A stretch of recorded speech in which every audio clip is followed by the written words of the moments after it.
and welcome to this edition of Culture Mosaic, a weekly journal that brings you the latest updates on the Vietnamese cultural and entertainment scenes. 2021 has come to an end and a new year has arrived. On behalf of our VTV International crew, I wish you a happy new year full of love, health, and peace. And art is just all around us, just like love is in the air. So we can see art in everyday life, like the beautiful brocade dresses and cloth featured in our culture and lifestyle this week, or local art through the lenses of a British expat who is doing everything he can to promote and bring local contemporary art closer to Vietnamese people. Art can also be found in your personal items with a fresh touch of engraving. So let's join us in this art journey coming your way in just a minute.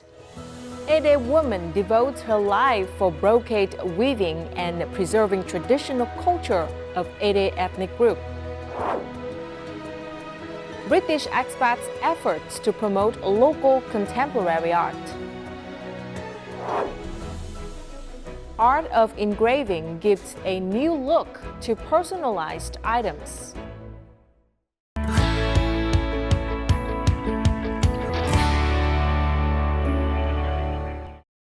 So now let's begin with some local news. On December the 30th, Vietnam took center stage in Dubai with a vast array of activities to mark Vietnam National Day at Expo 2020, including a grand fashion show, a country business briefing, and Vietnamese Film Week. Among the activities, the Eternal Flow art show was the highlight of the day. Over 150 Vietnamese and international models, beauty queens, artists, artisans, and circus performers staged a magnificent fashion show at the iconic Awals Plaza.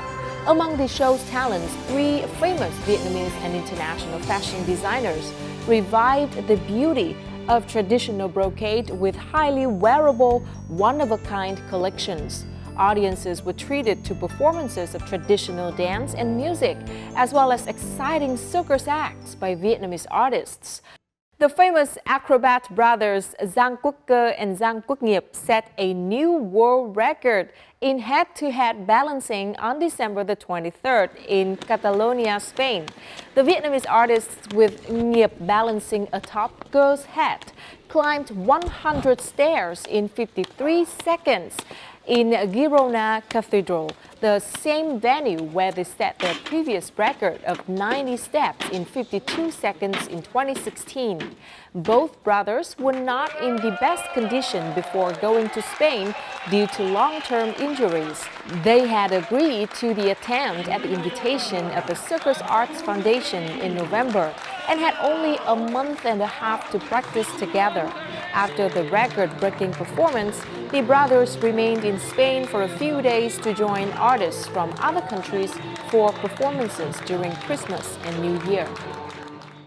An art program introducing typical artists of the performing arts industry in 2021 was held at the Hanoi Opera House on December the 26th.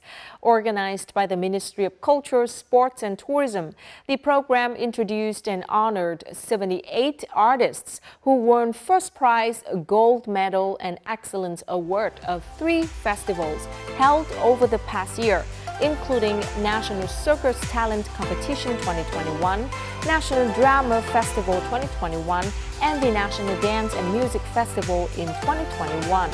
In addition to honoring the typical artists of the year, the program also brings many attractive art performances by guest artists and award-winning artists at past competitions. 7 large-scale detailed sketches of panoramic views of Ho Chi Minh City from high-rise buildings by expat Richie Fawcett are on display in front of the British Consulate General's office, titled the Mega City Panorama Exhibition. The display is part of Fawcett's Preserving the Memory of the City Through Sketches program, documenting the changes in Ho Chi Minh City over more than 10 years that he has lived in the city. The artist said he spent many years observing the landscapes of the city and recording it with ink drawings on large paper. The exhibition will remain open until June the 1st, 2022. After that, the works will be auctioned and the proceeds donated to children's charities in the city. The 2022 Hoi An Lantern Festival, a special cultural and art event, opened on December the 25th at the Hoi An Memories Island, just in time to celebrate Christmas and welcome in the new year. The event, called Lighting Up Memories, Awakening Hoi An, is part of a series of cultural performances and art celebrations that are held between December the 24th and February the 15th, marking the start of post-COVID-19 tourism events for 2022. With the participation of hundreds of artists, the event is expected to take visitors back to the bustling commercial FIFO port of 400 years ago and touch their emotions.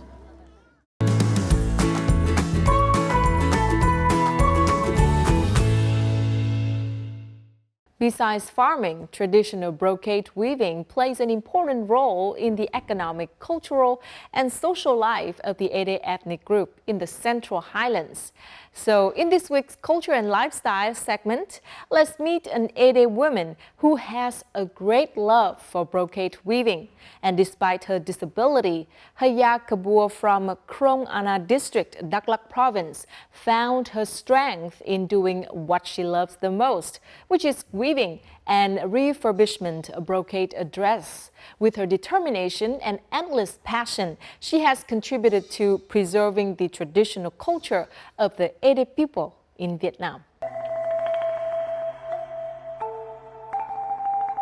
By choosing dark colors as the background of their traditional costumes, the Ede people want to live in harmony with nature, like the paddy fields, mountains and the forests, as well as the color of the basalt land where they live. Most of Ede ethnic groups choose black and grey as the main background colors of their brocade. The traditional patterns of the Ede people reflect the natural world around them. They often take the image of flowers, plants or animals and then stylize them and weave them into similar patterns on their brocade. The Ede people have been making their own patterns and motifs on brocade for generations. Haya is one of the few people who know how to weave many kinds of ancient Ede motifs as well as unique patterns.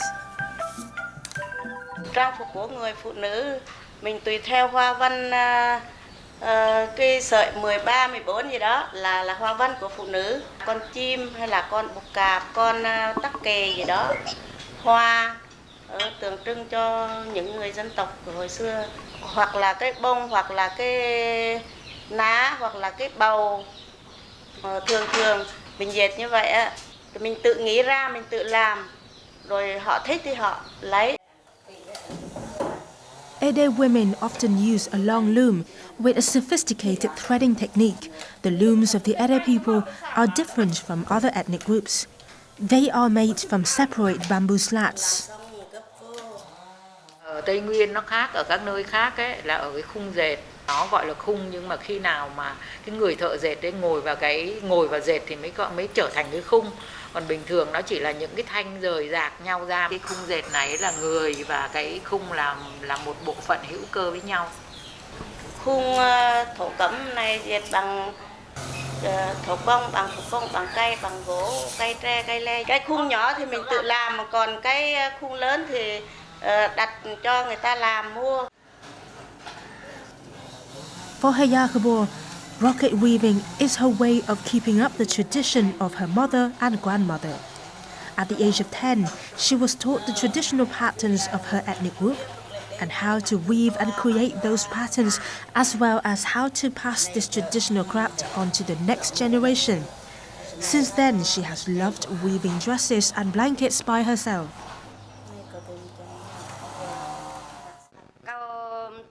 Since she wanted to learn to weave, she would imitate me.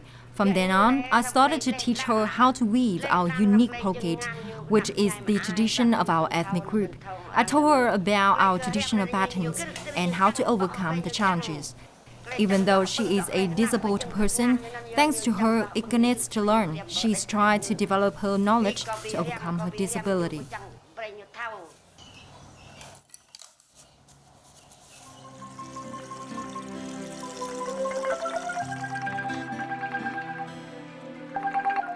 In addition to the ancient patterns of the Ede people, Haya also knows how to create new patterns as well as make new brocade costumes, which are suitable to the preferences of young customers. With her love for weaving and determination to preserve the ethnic identity of the Ede people, Haya has opened classes to teach young people and other women about brocade weaving. The class has received a lot of attention from villagers. I want to learn brocade weaving so that I can weave my own products for my family. I hope my children will know about the culture of my nation in the future. At the same time, I also like to see how my skills develop from the first products I made when I was a new weaver to these products that show how my skills have improved. Qua cái nghề từ khi Hở Ra nhận làm sản phẩm mới, mình thấy là đây là cũng là một công việc để cho các chị em có nhu cầu để học vừa có thu nhập. Sau này mà không ai học được, không biết nghề này, sau này là mình sẽ kể lại cho các cháu để lưu lại truyền thống văn hóa bản sắc văn hóa dân tộc mình. In mid-2021, Haya's weaving workshop was supported by the Women's Association of Dray Sap Commune with 10 million Vietnamese đồng to use to buy fabric and thread. Although she is a disabled person, with her will, energy and optimism, Haya Kabor has tried to improve her life and carve her own career path to support herself and her family. Moreover, she has also strived to maintain the tradition of brocade weaving, create new brocade costumes, and contribute to preserving the traditional culture of the Ede people.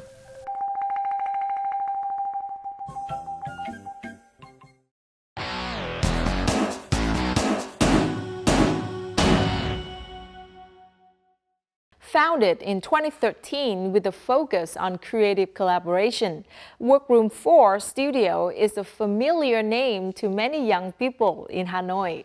Through countless activities organized in the past 8 years, the studio has provided the space, resources, and support to nurture talents and enthusiasm for contemporary art in Vietnam. And in today's On the Mic, we'll meet Claire Driscoll, co-founder of Workroom 4 Studio, to learn more about her efforts to promote local artists. A special art project was held in November. What's special is the body of work was not created by a single artist because it was made by hundreds of audience. Starting in early November, the Postcard from Pandemic project provided a space for people to express how they feel about COVID-19 and social distancing. People were asked to write, draw, or make a collage of their feelings on a postcard and send it via post, email, or a digital link to Workroom 4, a Hanoi-based design studio, where the postcards will be displayed anonymously. Postcards collected in the project were made into a book, in which its profits will be donated to a mental health charity. Thank you so much for spending time with us today for On the Mic. First of all, congratulations on the success of the project Postcard from the Pandemic. Can you tell me a little bit more about the project and how did you come up with the idea? Obviously, everybody has had so many different experiences related to the pandemic, and as a creative person or as a person that employs as well other creative people, one of the most important things is that are based in community, in the sense that as we're in the middle of this chaotic time, to try to find a way to use some degree of creativity to bring people together again. The idea between it being a postcard is it's a very small space, so you don't feel overwhelmed, like you have to make a huge work of art, and the idea that you could have many different ways to contribute. You could come to the studio and make the postcard. We had a craft station set up, or you could submit it online, and it was all designed to be anonymous.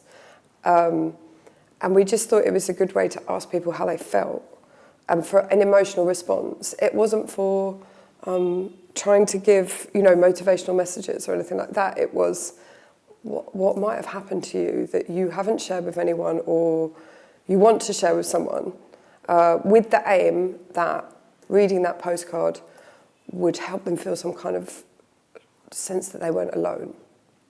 So while sorting out the postcards and digitally and in person in the studio, what are some of the ones that impressed you the most?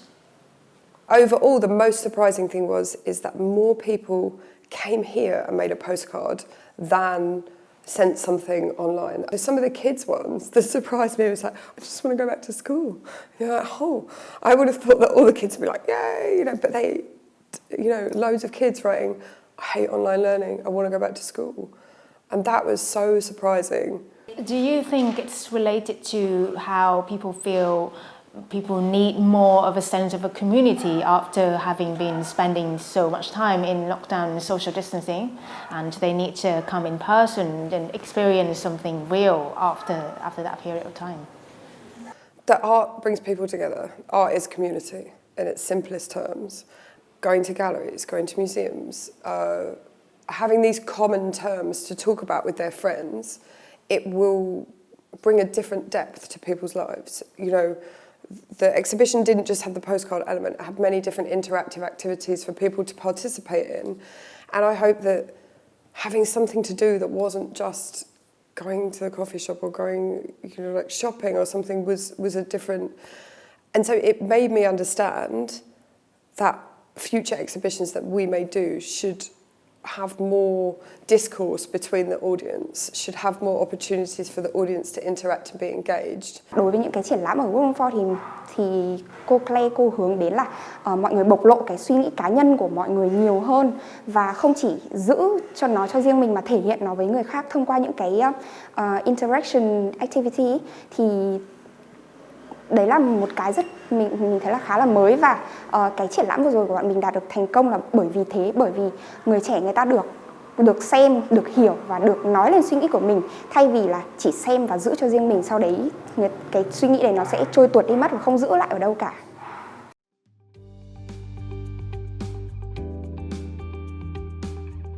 Founded in 2013, Workroom 4 is a multidisciplinary art and design studio based in Hanoi. Its core activities involve arts management, design consultancy, education, and studio.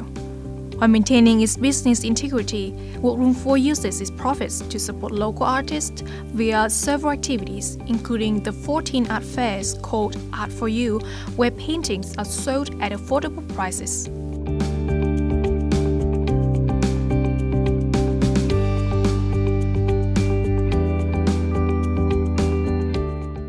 Cảm thấy là những cái hoạt động mà bên studio ở đây làm thì rất có ý nghĩa và rất phù hợp với cả xu thế hiện nay. Tất cả những nghệ sĩ trẻ hiện nay đều mong muốn là có một nơi để có thể treo tác phẩm của mình để cho nhiều người hơn có thể được nhìn ngắm. So now let's talk about Workroom 4. So Workroom 4 has organized lots of activities to support local artists here in Vietnam. Was it your intention when you created this studio, and what has motivated you to do that? I definitely think that part of our aims has always been that to use design to communicate, to use art to communicate, and then embed that in a sort of educational practice. I suppose part of it is that I feel that there are so many great artists here and interesting practice, but there's so little information about Vietnamese artists or Vietnamese culture, things like that is unavailable or sort of unknown in so many different parts of the world. And part of that is because most literature is written in Vietnamese and not written in many languages. And so part of it is sort of, I feel, as a creative person here, is that responsibility to share what others are doing. So there is giving people a platform. Foreign clients that take that artwork away from the art fair, that then leaves, that goes with them, and the story of that artwork goes with them. The story of the Vietnamese artist goes with that piece across the world. Is originality one of the criteria when you choose artists or artworks to promote? So yeah, I'm always I would look for individuality, and I would look for innovation. And I don't mean innovation in a technology sense, but as in, how is this new? How is this different? What has been thought differently? So, after more than 8 years working in creative art in Vietnam and being the curator for the London Design Biennale 2018 and Vietnam Pavilion at the 2018 London Design Biennale, have you noticed any changes in the art scene here? I think the major changes are that when I first came here, I worked for a university, but I think there were 5 kids in my fashion design class, you know, and that was it, and maybe 3 kids in the graphic design class. And now, obviously, there's, you know, like the London Fashion School is huge. It's much more acceptable for young people to pursue a creative career. And so I feel that there's a more liberal mindset in pursuing a creative career. I feel that there's less of an argument that some of, you know, the younger generation have to have about the importance of it. And I do feel that there's much more comprehension about, you know, the preservation of cultural heritage, but the combination of developing new artists, and obviously, you know, the VCCA has opened in the last however many years. That's a huge commitment from the private sector to contemporary art, which would have been heard of 8 years ago. And there's obviously the Factory Art Centre in Saigon. And then all this time, just longer than Workroom 4, you know, Manzi has been going, supporting independent artists for 9 years, you know, quietly in the background. So I think there's more opportunities. So Claire, thank you so much for spending time with us today. I wish you all the best with the upcoming project at Workroom 4. Thank you so much.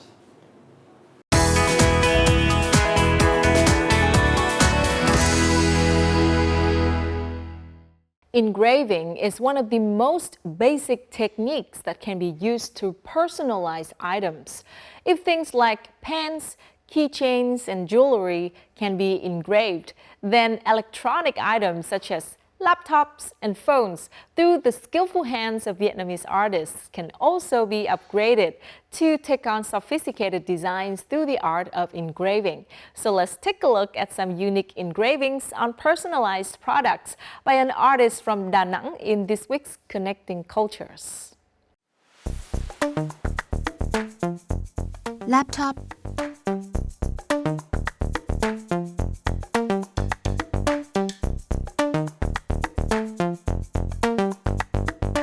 wristwatch,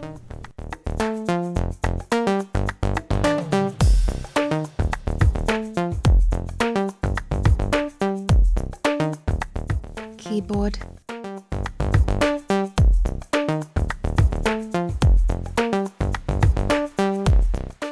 knife, and belt. These everyday items become more special when they're engraved with complex patterns. These are the handmade works of Trần Văn Thịnh from Da Nang City. Even more interesting, Thịnh has been working in IT field for nearly 20 years, but decided to learn the art of engraving online to explore his passions and interests. Ngày còn bé, mình thường thích thú với những thứ nho nhỏ, nên khi nhìn thấy những hoa văn được chạm khắc trên kim loại, mình rất ấn tượng và bắt đầu tìm hiểu về nó.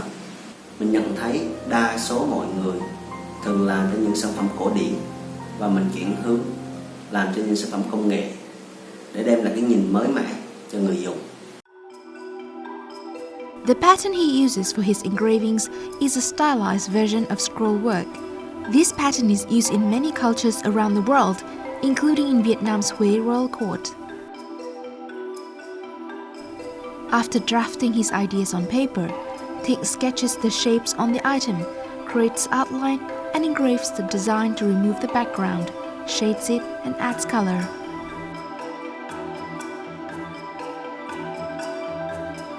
In order to be able to carve highly detailed and sophisticated designs, he works with a magnifying glass. This is why each piece takes a long time to complete, but it also depends on the complexity and the size of the product.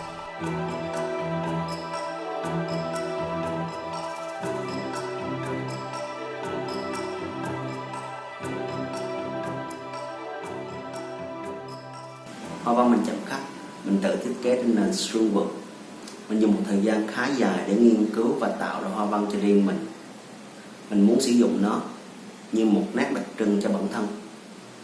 Công cụ mình sử dụng, mình tự chế tạo trên nguyên lý đơn giản và nó được vận hành trên điện 12V. Chiếc bút bạn đang nhìn thấy đây, mình làm cho bản thân trong 2 tháng giãn cách do dịch Covid tại Đà Nẵng. Còn với bàn phím, mình làm trong khoảng từ 3 đến 4 tháng cho một sản phẩm. Thanks to his ingenuity and diligence, Thịnh now has customers from overseas who send him products to engrave.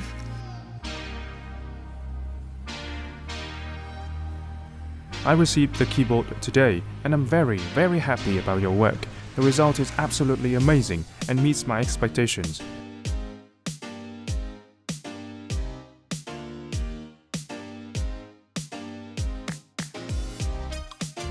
Khi mình chạm khắc chiếc bàn phím đầu tiên, mình chia sẻ trên Internet và nhận được sự hưởng ứng rất lớn từ những người sử dụng bàn phím cơ, và họ đặt hàng mình làm cho đến bây giờ.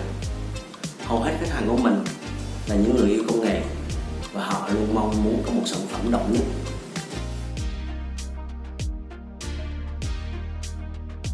His passions for engraving has connected Thịnh with people from all over the world who appreciate the meticulousness and ingenuity of his art. Although he still considers it as a hobby, he works hard to hone his craft so he can create more beautiful works in the future and continue to find joy in his fascinating art.